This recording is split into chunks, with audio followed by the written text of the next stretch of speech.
আমার নাম হলো সৌম্য সরকার। আমি থাকি সিরাজগঞ্জ জেলায়, বেলকুচি উপজেলায়। আমার প্রিয় খেলা হলো ফুটবল। এবং আমার প্রিয় বন্ধু সাদ, আমার ক্যামেরাম্যান, বুঝেছেন। আর আমাকে তোমরা অনেক ভালোবেসো, অনেক সাপোর্ট করো, যাতে আমরা এক সময় গোল্ডেন প্লে বাটন জিততে পারি। আমার নাম মোহাম্মদ সাদ্দাবু। আমি বেলকুচি উপজেলার আজগড়া গ্রামে বাস করি। আমাকে তোমরা ভালো করে সাপোর্ট করো যেন আমরা ডায়মন্ড প্লে বাটন জিততে পারি। গাইস, আমার ফেভারিট খেলা হলো ফুটবল, এবং ফুটবল খেলতে আমি অনেক পছন্দ করি। ফুটবলে আমার আইডল হলো নেইমার জুনিয়র। আমাকে তোমরা দোয়া করো যাতে আমরা সপ্তাহে 2 থেকে 3টা ভিডিও আপলোড করতে পারি।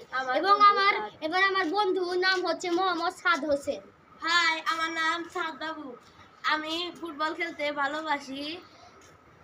আমাকে তোমরা সাপোর্ট করো, আমরা যেন সপ্তাহে 2 থেকে 3টা ভিডিও আপলোড করতে পারি।